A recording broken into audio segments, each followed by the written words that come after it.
Hello and welcome. Today we're going to be talking about the Garmin Aera 660 GPS. It's something I just purchased and added to the cockpit to complement my iPad, which I use with ForFlight. So I had to begin by asking myself, was it worth spending the extra $700 to add this component when I already have ForFlight on an iPad? And the answer for me was yes, because I've had the iPad fail due to overheating when the sun's shining directly on it. Especially if it's hooked up to a charger, it can overheat and it'll shut down on you and it won't come back on until it cools down. Once that happened to me, I decided I wanted an electronic device as a backup. I chose the Aera 660 for a number of reasons. One, let me start by saying, is a disadvantage in my case is I don't have other Garmin avionics in the airplane. And this device really is designed to talk to other Garmin components. And what I mean by that is if you want ADS-B in, for the Aera 660, it needs to be a Garmin device that provides that ADS-B in signal. So I have a Stratus set up with an ESG and I don't have that benefit. However, I will say that the device does offer connectivity with the iPad, and a partnership with ForFlight, Garmin allowed flight plans to be shared between the two devices via Bluetooth. I'm going to click the back arrow here and I'm going to go to Tools, Setup, and Bluetooth. And just to show you right here, I've got the iPad 2 connected. I've also got an iPhone option to connect as well. I'm going to go back here to the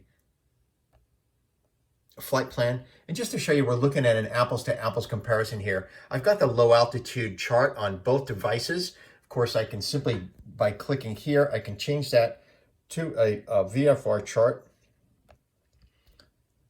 right there. And as you know, on ForFlight, you certainly have that same option by clicking up here and selecting VFR sectional. And there we have the same display on both devices, both displaying my current position because we have a GPS signal on both. I'm going to switch this back to IFR because we're going to be flying an IFR flight here in a minute. So that is back on IFR, and we'll do the same thing up here on ForFlight. Okay, let's begin by selecting a flight plan. Now, both of them right now, I have an empty field here, and I'm going to go to the Aera 660 and just show you we've got only just Tacoma Narrows entered into the flight plan. I'm going to go ahead and select a preloaded flight plan that I have here on the Aera 660, which is Tacoma Narrows to Bremerton National Airport. And I've got the ILS runway 20 set up in there. So we're going to go ahead and activate that flight plan here. The flight plan, as you can see, is displayed. And then we go to the en route chart and zoom out a little bit here. And you can see that that entire flight plan is being displayed on the IFR low altitude chart. Here on the iPad, we have no flight plan, but we're going to change that. We're going to go over here and we're going to select this icon because we have connectivity between the two devices. And then we're going to have the iPad load from the panel the flight plan that we have in the Garmin device. And now, as you can see, all the waypoints have transferred from the Garmin over to the iPad. Now I'm going to demonstrate making changes between the two devices and transferring them back and forth. So here on the Aera 660, I'm going to go ahead to the active flight plan, and I'm going to click on the WAMX intersection, and I'm going to just insert before the WAMX intersection, let's say Seattle Airport. And now that's been added to the flight plan. If we go back here, we see that the Seattle International Airport's been added. And now we see that it also made that change on the iPad automatically. So I'm going to go ahead and delete that from here. So we're going to remove this waypoint.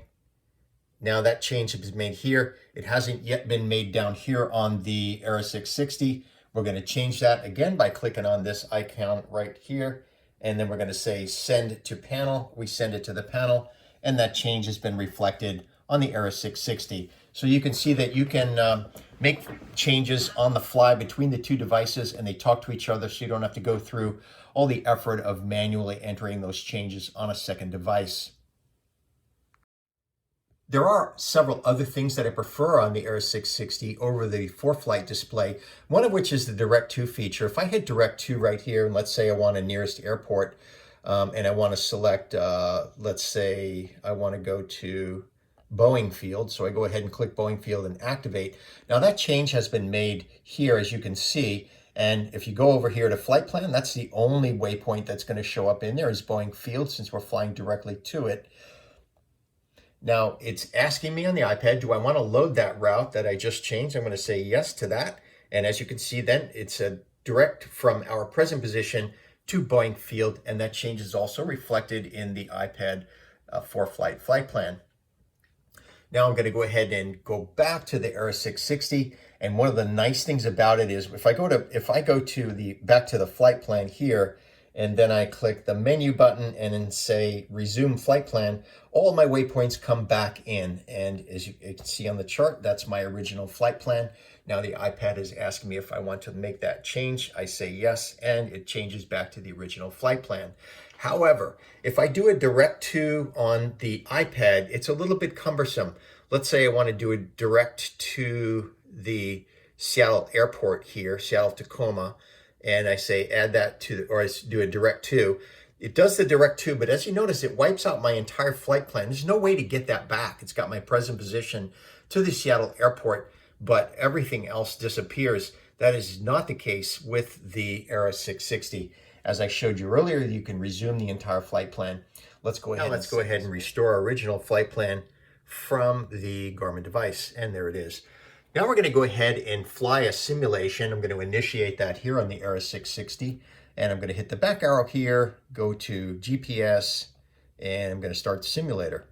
Now if I click Drive Simulator, I'm going to change the altitude. I'm going to go ahead and put 3,000 feet in there and click Enter. And let's pick an airspeed of, let's say, 130 miles per hour and enter that. Now right here you can see the airplane's actually driving that flight plan at the selected airspeed and altitude. Now if we go over to our iPad, we can also see that it is now replicating that same simulation here on the moving map for the iPad and ForFlight.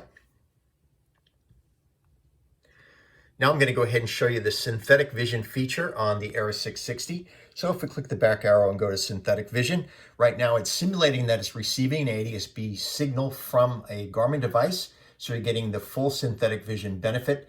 Since I don't have the ADS-B input, the only thing I'm going to get is, in terms of the attitude of the airplane, is a turn rate indicator. That will work independent of an ADS-B in signal. The only thing that won't work is the synthetic vision, so you won't see pitch and roll information being provided by the little airplane. Everything else that you see here will work as you see it on the display here. And the other thing I like about the Aera 660 is I have it set up to show the desired track, current track, and the course line, and it's displaying all those things at the same time. Now if we go over here to the synthetic vision on the iPad, and let's go ahead and bring that up to a full screen. A lot of that information is not offered. It does show our airspeed over ground, altitude, current magnetic heading, and course line. Well, unfortunately, it doesn't have attitude information being provided in this simulation. Normally, you would see that in the airplane with an ADS-B in signal. But some of the things, again, I like on the display here a little bit better on the Aera 660. The other thing I want to show you that I really like on the Aera 660 is, let's say we want to select an approach.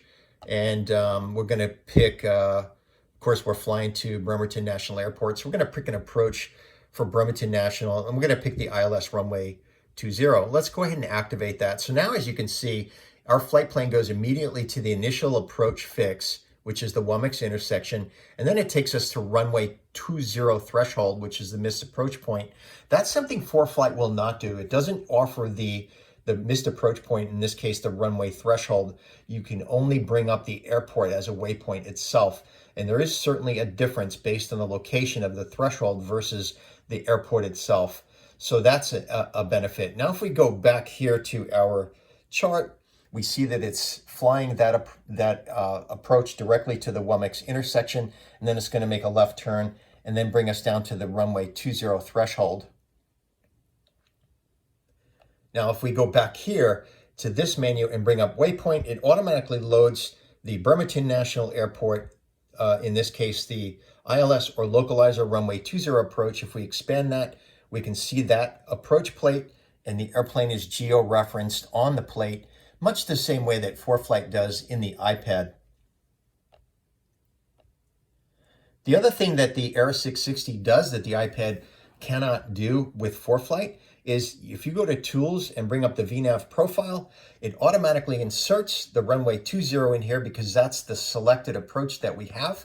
We select a profile. In this case, I have a 500 foot per minute descent rate. And you get to select an altitude that you want the profile to bring you to at that waypoint. In this case, at runway 20, we will be at an altitude of 642 feet if we descend according to this profile at 500 feet per minute. And the reason I selected that, if we go back here to our waypoint and bring up this chart, is we're going to be flying the ILS, which has a decision altitude of 642 feet with a half-mile visibility. Again, that's the ILS runway 20 approach. Now I could change it, say if I was flying the localizer and I wanted to have 1,200 feet as my minimum descent altitude, I would simply go back here to Tools in the VNAV profile and change this to 1,200 feet and enter. And now we have a new VNAV profile, and that's going to be based on the localizer.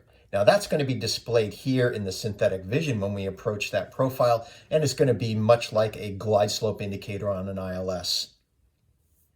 The other thing I wanted to show you here on the Aera 660 is I've got it set up right here. As you can see, it's got my destination waypoint, which in this case is Womex, and it shows the distance of 4.2 miles. And it's also got the nearest airport displayed, and that'll continually change based on whatever airport is the nearest. And it'll show its distance in nautical miles. That's also a feature that I really like on the Aera 660 that ForFlight doesn't offer. Another thing I want to point out on the Aera 660 that I really like is I've got user waypoints set up in here based on this particular approach. And if I bring this page up, as you can see, I have the Seattle VOR, the Olympia VOR, and Bremerton National Airport as waypoints in here. And this displays the distance and relative direction to the airplane for each of those waypoints simultaneously. So the distances are continually changing as the airplane flies along.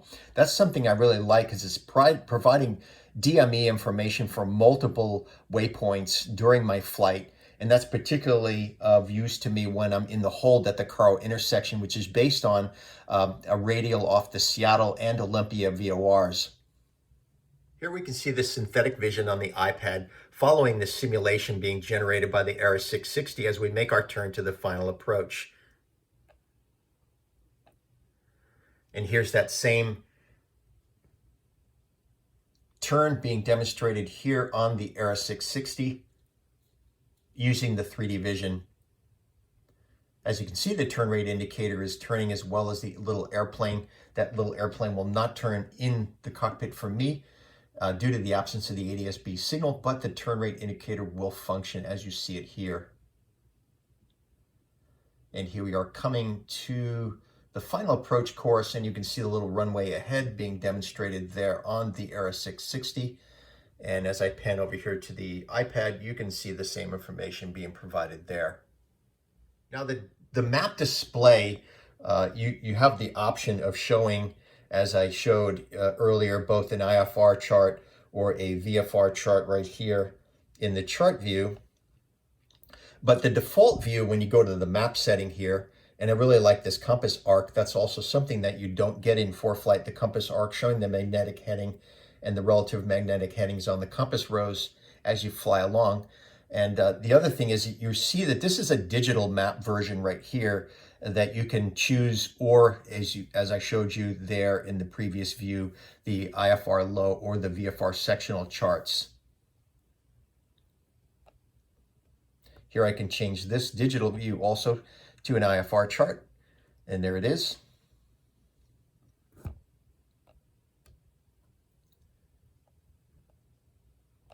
And here's weather information superimposed over the IFR low altitude chart, which is being generated because we're connected to Wi-Fi. You would have that in the cockpit if you were connected to a Garmin device providing ADS-B.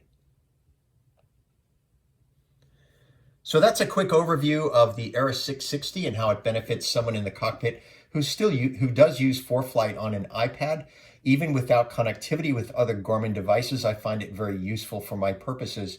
Let's give you a quick view of what it looks like in the cockpit. So here's how I have it mounted in the airplane. I have it mounted on an Air Gizmos angle bracket, which is surface mounted to the panel.